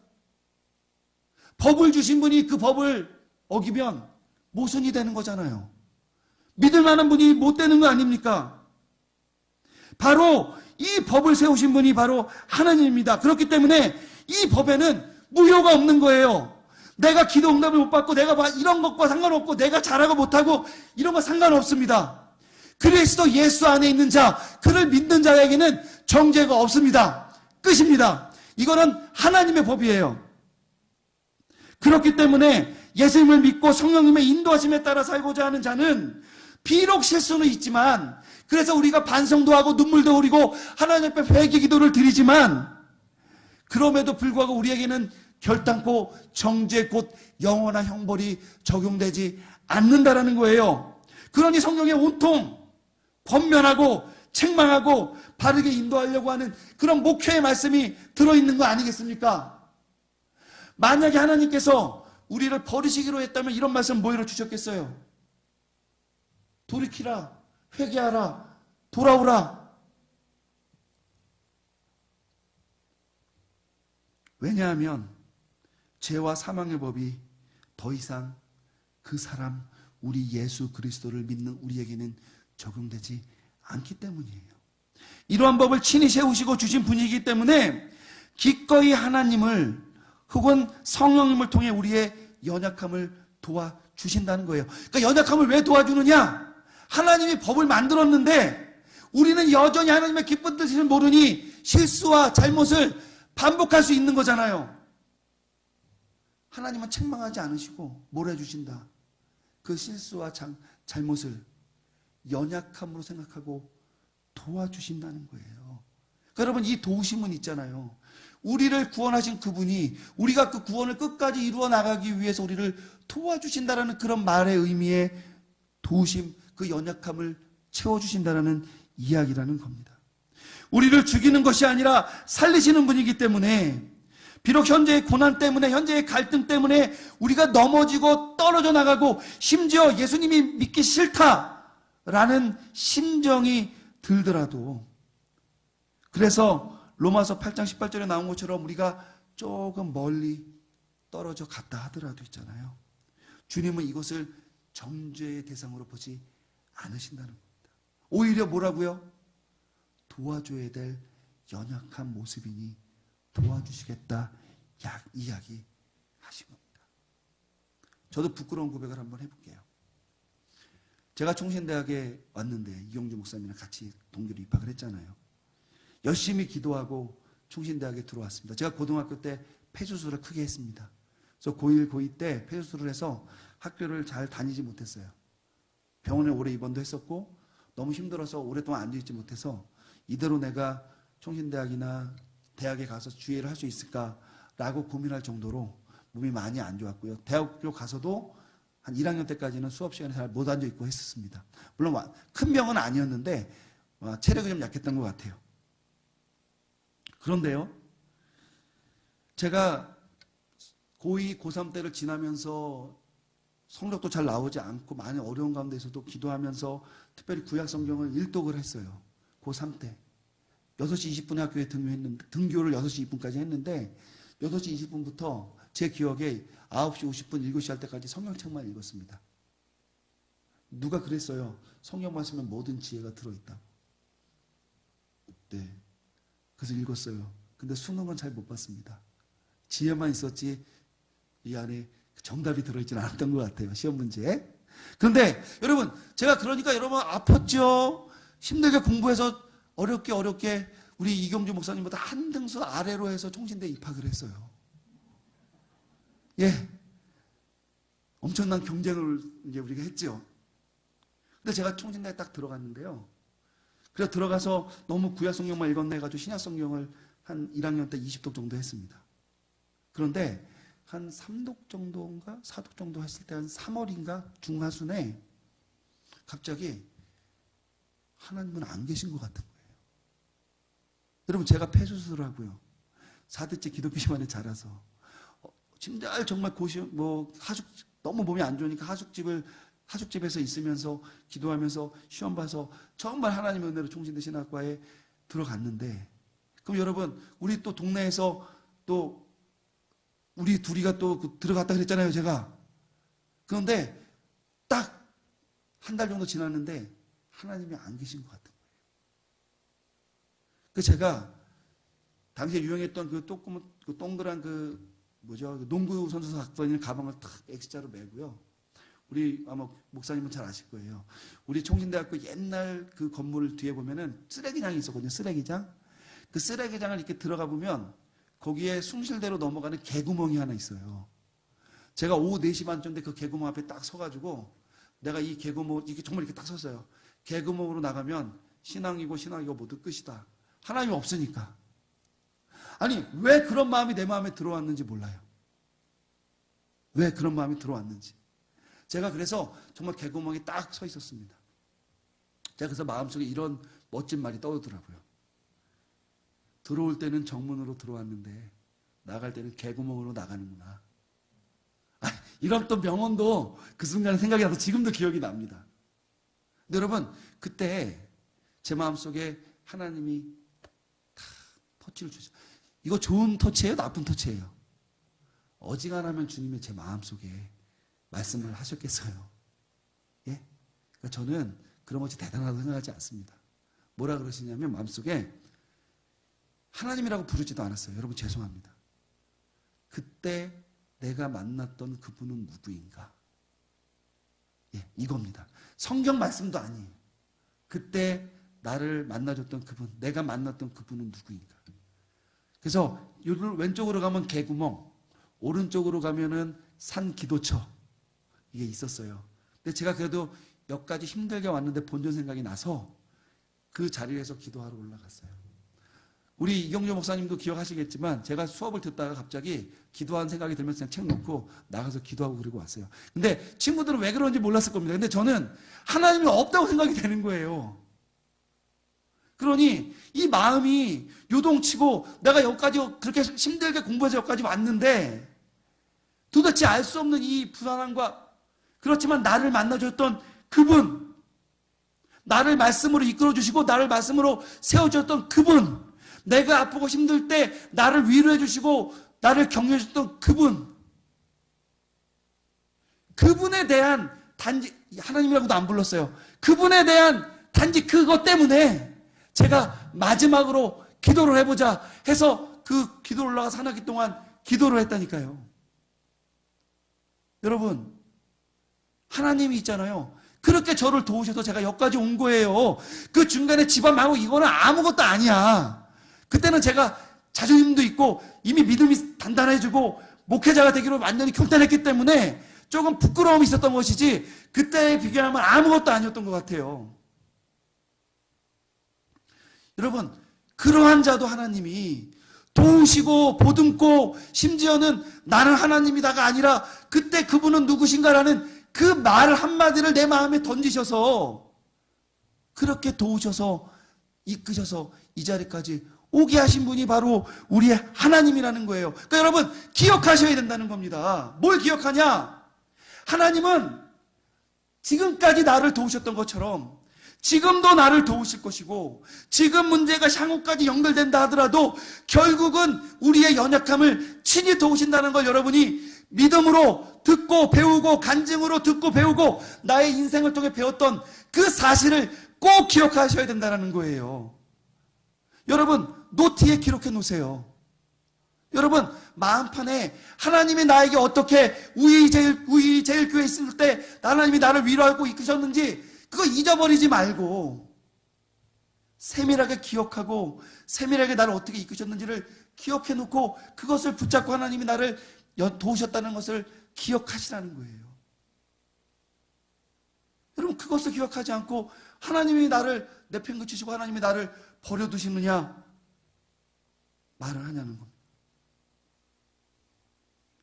그리고 하나님이 성령님께서 우리 연약함을 도우신다고 할 때 성령님께서는 우리를 위해 구체적으로 무엇을 행하시고 어떻게 행하셔야 되나, 어떻게 행하시는지에 대해서도 여러분 꼭 기억할 필요가 있습니다. 자세한 내용이 26절 하반절에 등장하는데요. 제가 한번 읽어보도록 하겠습니다. 우리가 마땅히 기도할 바를 알지 못하나 오직 성령이 말할 수 없는 탄식으로 우리를 위하여 친히 간구하시느니라. 여러분, 우리를 어떻게 도우시느냐? 우리가 주어진 환경 속에서 주님을 의지하고자 할 때 우리 성령님은 마땅한 것을 우리에게 주시고 우리를 도우시려고 한다는 거예요. 여러분, 마땅하다는 말이 나에게 당연히 있어야 될 그것을 얘기하는 게 아닙니다. 이것은요, 마땅히 하나님의 뜻을 구해야 되는, 하나님 편에 있어서 나에게 마땅히 발생해야 되고 마땅히 나에게 이루어져야 될 그 일에 대해서 우리가 헷갈려 할 때 그 마땅한 것을 밝히 드러내시도록 우리를 위해 기도해 주신다는 거예요. 우리가 정욕에 따라서 그것을 포장하고 그것을 아무리 가머리설과 미서억으로 얘기해서 이야기한다 하더라도 우리 정욕 때문에 우리가 잘못 아뢰고 우리가 하나님을 속이는 그런 중차대한 범죄를 저지르서는 안 되고 우리가 당연히 응답받지 못한 기도를 드려서는 안 되기 때문에 성령님께서는 우리가 그러한 실수를 범하지 않도록 우리의 마음과 생각을 움직이시고 우리의 마음과 생각을 지도하셔서 마땅히 하나님께 드려야 될 기도를 할 수 있도록 지도해 주신다는 걸 여러분이 믿고 간구하셔야 된다는 겁니다. 여러분, 이 사실을 믿지 않으면요, 기도는 내 기도가 되는 거예요. 하나님, 우리가 이런 모를 신에게 빌고 바위에게 비는 것처럼 하나님 앞에 비는 일밖에 되지 않는다는 거예요. 왜요? 내 소원을 바위에 빌면 바위가 들어주는 것은 아니니까. 그죠? 하지만 우리의 기도를 들어주시는 하나님은 살아계신 하나님이시고 들으시는 하나님이고 이루시는 하나님이신데 우리가 바위에 빌듯이 내 마음과 생각을 빈다는 것은 옳지 않은 일이라는 거죠. 게다가 친히 간구하신다는 말씀도 전하셨습니다. 일반적으로 간구에 사용되는 이 말, 헬라어 단어가 있는데요. 이 말은 있잖아요. 그 안에 매우 응급하고 그리고 매우 강한 어떤 요구사항이 담겨져 있는 그런 의미가 이 간구라는 말에 들어있는 거예요. 그러니까 성령님이 마땅히 우리가 알아야 될 것을 간구해 주시는데 그 간구는 그냥 오늘 김주환이 이런 기도 제목 자 3번 차트 넘어가고요. 4번 이경주 목사님 뭐 넘어갑니다. 뭐 이몽 목사님 성령님이 이렇게 한다는 게 아니에요. 무엇이냐? 응급하게, 그리고 이것을 굉장히 강하고 아주 강력한 방식으로 하나님 앞에 우리를 위해 기도해 주신다라고 이야기하는 거예요. 사도께서는 있잖아요. 거기에다가 한 가지 더 말을 붙였어요. 우리말에는 그냥 간구한다는데, 여러분 그 간구한다라는 단어 앞에다가 하나를 더 붙였는데 그게 뭐냐면, 우리 슈퍼마켓 할 때 그 슈퍼 있죠. 슈퍼마켓 할 때 그 슈퍼가, 요즘은 그냥 슈퍼라고 하지만 제가 어렸을 때는 원래 그냥 무슨 마켓밖에 없었는데, 그 마켓보다 훨씬 크고 훨씬 강력하고 많은 걸 파는 데를 슈퍼마켓이라고 부르고 앞에 슈퍼라고 붙였어요. 제가 용인 시골에 살다가 여기 우이동에 놀러 왔더니 슈퍼마켓이 있더라고. 하나는 하이퍼마켓도 있고. 그래서 제가 보고 야 저게 뭐냐 그랬더니 촌놈 그것도 모른다고. 아마 이경재 목사님은 비난하던 입장이었기 때문에 기억이 안 날 거예요. 비난받는 자는 끝까지 기억납니다. 저한테 심지어 뭐라고 얘기했냐면, 지하철 탔더니 이렇게 손잡이가 있는데 이거를 돌려야만 태엽처럼 지하철이 간다는 거예요. 그래서 제가 그 태엽처럼 돌렸어요, 지하철에서. 주여, 제가 이렇게 순진한 사람입니다. 예, 여러분 여기 와서 제가 하이퍼마켓, 슈퍼마켓이라고 봤는데 이게 같은 말이에요. 뭐냐면 무엇인가를 넘어선다, 초월한다라는 말이거든. 그런데 이 간구하다라는 말이 원래 A라는 단어가 있는데, 그 A라는 단어 앞에 사도께서 성령님이 우리를 위해 마땅할 것을 간구해 준다 할 때 그 간구한다는 A라는 단어 앞에 이 슈퍼라는 단어를 붙여놨대요. 그럼 이건 뭘 얘기하는 거예요?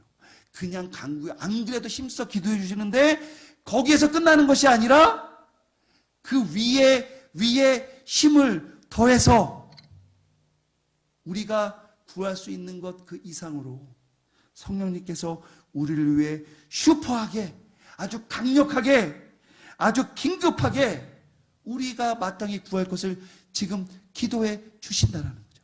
기도하는 방법이 성령님이니까 이렇게 기도한다는 것이 아니라 구체적으로 강력히 우리의 기도 제목을 위해 기도해 준다는 걸 여러분이 기억하실 필요가 있는 겁니다. 게다가 말할 수 없는 탄식으로 이야기하신다는 거예요. 여러분, 말할 수 없는 말은 할 말이 없다는 게 아니라 성령님은 우리 인생이 아니시기 때문에 그의 간구하심의 정도를 인간이 어떤 말고 어떤 노력을 하더라도 표현할 수 없는 그 언어로 이야기하신다는 것을 말씀을 해주는 거예요.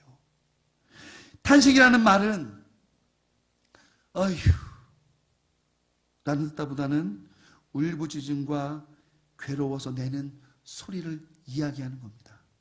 근데 여러분, 이 탄식이라는 말이 신약 성경에도 여기 외에 한 군데 더 나오거든요. 이 탄식이 어떤 거냐?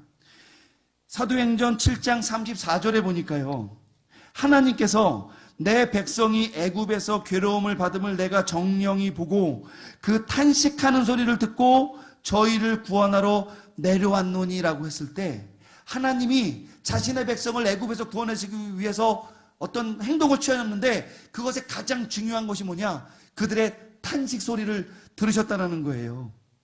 여러분, 이 탄식이 얼마만큼 중요한 건지 아시겠죠? 근데 생각해봐야 할 점은 뭐냐면, 사실 이스라엘 민족을 모세가 이끌어낼 때 그 사람들이 하나님 우리를 구원해 주셔서 감사합니다 하고 쌍수를 들고 모세와 아론을 맞이했어요. 반대하고 적대했어요. 그렇죠? 정작 출애굽한 이후에도 끝까지 순종하며 나아갔어요. 끝까지 반항하고 차라리 애굽에서 죽게 만들지 우리를 이렇게까지 고단시켰냐라고 대들었어요. 여러분, 여기서 말한 그 탄식의 소리는 있잖아요. 어찌 보면 하나님을 믿는다 했지만 믿지 않는 자들, 나대로 내 인생을 살아가는 자들, 하나님의 구속의 역사와 하나님의 구원의 경륜을 인정하지 않고 내 인생과 내 삶의 자리에서 하나님을 믿는다고 얘기하지만 내 마음대로 살아가는 사람의 탄식에 불과하는 거예요. 그럼에도 불구하고 하나님께서 자신이 사랑하는 백성이고 자신이 기뻐하는 백성이니까 그 한숨 어린 탄식을 듣고도 내려와서 그들을 구원하셨다라고 성경은 이야기하는 겁니다. 여러분, 그런데요, 우리를 위해 탄식하시는 분은 누구시냐는 거예요. 그것도 말로 표현 못할 탄식으로 구하시는 분은 누구십니까? 그죠? 그런 무지하고 그런 연약한 자들의 탄식도 들으시는 하나님이신데, 삼위 되신 성령 하나님께서 우리를 위해 기도해 주시는 그 탄식이 우리에게 주어졌다라는 거예요. 여러분, 그런데 우리가 왜 무기력하게 기도 응답에 대해 무덤덤하게, 심지어는 어차피 이루어질 것이 아니니까 이 기도 제목을 하나님 앞에 가지고 나가지 않으시냐는 거예요.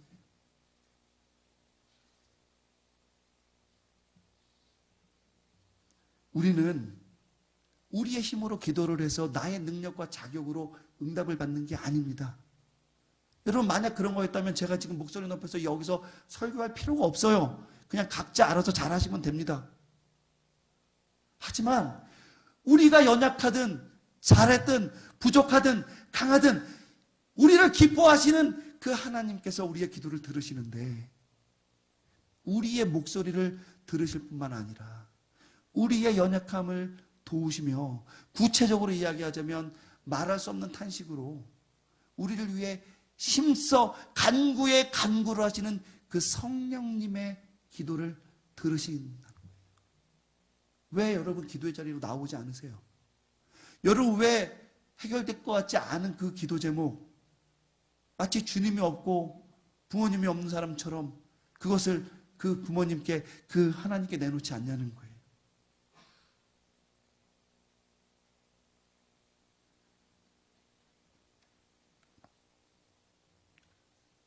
우리가 기도 생활을 하면서 경험상 많은 실패와 기도 응답의 실패와 내가 기도를 했지만 받지 않는 그런 것들 때문에 지치고 힘들고, 특별히 코로나 사태 때문에 우리가 모든 강대상에서 모든 전국교회가 하나님 이 코로나를 물리쳐달라고 기도도 하는데, 사실은 기도만 하는 것 같이 보일 뿐 사실 하나님이 응답해 주지 않는 것 같은 이런 상황, 우리 인간의 힘으로 할 수 없는 상황, 하나님도 귀를 안 기울이시는 것 같은 이런 상황에 직면해 있다 보니까 우리 마음속에, 아, 기도해도 안 들으시는구나, 이 정도는 하나님이 해결해 주시지 않는구나. 여러분, 우리 지금 그런 마음이 우리 마음속에 들어있는 거 아닙니까? 근데요, 놀랍게도요, 이 코로나 사태가 발생하고 나서 우리가 많은 아픔과 고통 가운데 있지만, 우리 교회를 보자면 재정적으로나 예배 참석하는 분들이로나 대외적인 이미지가 다 나빠지고 연약해지고, 쉽게 말하면 굉장히 실망스러운 모습으로 갔는지 모르는데, 제가 듣는 많은 이야기는 뭐냐면요, 우리가 이 일을 통해서 교회를 진정 사랑하는 것이 무엇인지를 더 많이 배웠다라고 고백을 많이 듣습니다. 또 우리 교회에 방만하게 커져서 알곡과 쭉정이가 있을 수 있는데, 특히 우리 거짓 가르침을 갖고 이 교회에 들어오는 우리 스티커 붙여놨잖아요. 그런 사람들이 교회 안에 몰래 들어와 있었는데 안 계시죠? 혹시 계신다면 말씀 듣고 회개하세요. 예. 자, 그런 분들이 예전에 있었는데, 우리가 이번 사태를 통해서 어쨌든 우리 교회가 한번, 그죠? 그런 어떤 이단의 가르침이나 그런 어떠한 잘못된 길로부터 우리가 한 번 더 보호받을 수 있는 그런 큰 은혜와 축복을 얻은 거 아닙니까? 우리가 예전에는 교회 안 나오면 예배를 못 드렸는데, 우리가 이 어쩔 수 없는 상황 가운데 어르신들도 컴퓨터나 이런 거로 예배를 드리는 습관을 들임으로써 내가 이제 병상에서도 우리 우이제일교회를 잊지 않고 예배를 드릴 수 있는 그런 훈련을 받은 거 아닙니까? 그렇죠? 여러분, 우리가 약해졌어요. 물질적으로나 외형적으로나 우리의 사회적인 어떤 인식이 나빠졌어요. 그리고 실제로 코로나가 해결되지 않으니 무기력해지고 있습니다. 조롱을 많이 해요. 너희들 그렇게 기도하는데. 근데 하나님의 뜻은 무엇일까? 오히려 우리를 보다 세워주시고, 우리의 마음과 생각을 보다 세워주시고, 여러 가지 이물질로 인해서 교회가 혼란스럽고 분쟁이 생기는 상황 가운데 다시 한번 우리를 온전하게 세우시고 우리 교회를 정화시키셔서 이 가운데 그리스도의 복음이 더욱더 빛나고 하나님의 뜻이 이루어질 수 있도록 인도해 준 것이 아닌가, 우리가 한번 생각해 볼 필요가 있는 것이죠. 우리가 얼마만큼 이단 사설을 우리 교회에서 몰아내달라고 하나님 앞에 기도했습니까? 얼마만큼 우리가 피켓을 들고 그것은 안 된다고 아웃을 외쳤어요. 그렇지 않았습니까? 장로님들 기도할 때마다 그 기도하지 않습니까? 권사님들 기도할 때마다 한국교회에 잘못된 있는 이런 것들, 이단 사설이 들어와서 너무나 괴롭습니다. 하나님 우리를 어떻게 해야 됩니까? 우리 사실은 몇 년 전에 외쳤잖아요. 그런데 우리 주변에 이 일련의 사태를 통해서 사실은 그 문제가 해결됐죠. 우리의 기도의 응답이 지금 코로나19에 대한 응답, 그 뜻이 무엇인지 몰라. 우리가 그것에 대해서는 고민이 있죠. 하지만 우리가 2, 3년 전에 했던 그 기도 제목은 하나님이 친히 이루신 거 아닙니까? 여러분, 우리가 무엇을 바라봐야 하냐는 거예요. 지금 코로나 때문에 힘들기 때문에, 괴롭기 때문에 가족을 잃고, 저도 할머니가 99살에 돌아가셨는데 병원에, 요양원에 계셨는데 한번 찾아뵙고 싶었는데 결국 못 찾아뵙고 돌아가셔서 묘지에서 뵀어요. 물론 제가 훌륭한 손자는 아니어서 굳이 보려고 가서 땡깡을 부렸으면 볼 수 있었겠지만, 부끄럽지만 그냥 예전에 집에 계실 때만 한번 보고 그렇게 하죠. 근데 저같이 할머니시니까 그런 정도로 끝났지만, 여러분 진짜 어머니 아버지나 이런 분들 못 만나고 헤어진 분들 사실 주변에 많이 계셔요. 여러분, 우리가 그때 생각할 것은 무엇이냐, 어떻게 나에게 이런 일이 발생했느냐가 아니라 이 일을 통해 하나님이 무엇을 우리에게 주시려고 하느냐. 나는 용납할 수 없는데 하나님께서 친히 어떻게 나를 기도로 이끄시고 어떠한 응답을 주실 것이냐를 바라보고 나가야 되는 것 아니겠습니까? 성도 여러분, 로마서 8장 16절에 보면 성령이 친히 우리의 영과 더불어 우리가 하나님의 자녀인 것을 증언하신다고 했어요. 이 말의 핵심은 간단합니다. 우리가 하나님을 믿고 예수님을 믿으면 성령님이 우리와 함께 계신다라는 거예요. 내가 기도하는데 응답되지 않는다 해서 그것은 성령님이 함께 계시지 않는 것이 아니라는 걸 얘기하는 겁니다. 예수를 믿는 그 순간부터 우리를 위해 말할 수 없는 탄식으로 기도해 주시는 그 성령님은 우리와 함께 계신다는 것을 잊지 마셔야 되는 겁니다. 그렇기 때문에 우리는 다른 핑계를 얘기할 필요가 없어요. 우리에게 만약에 기도의 응답이 없다면 단 한 가지만 물어보시면 됩니다. 혹시 내가 그분의 뜻에 따른 것이 아니라 내가 숨겨놨던 정욕이든 감춰놨던 정욕이든 미사옥으로 포장했던 정욕이든 내 마음과 생각으로 하나님 앞에 구하는 것이 아닌가. 그래서 성령 하나님이 우리의 잘못된 간구가 우리에게 해가 될 것으로 보시고 우리의 기도를 돌리시려는 것이 아닌가. 여러분, 우리에게 주어지는 진정한 회복이라는 것은 무엇일까요? 내 기도와 내 노력을 통해서 내가 얻어지는 그 무엇이 회복일까요? 여러분, 우리가 지금까지 그런 걸 교회가 추구해 왔어요. 많은 사람은 어쨌든 간에 교회가 많으면 된다, 힘세면 된다. 근데 그 상간에 가라지도 들어와서 교회에 많은 이단과 여러 가지 잘못된 가르침이 있었죠. 하지만 우리가 역경과 고난을 통해서 그런 것이 없으니 그것이 더 큰 은혜라는 것을 배우게 되지 않습니까?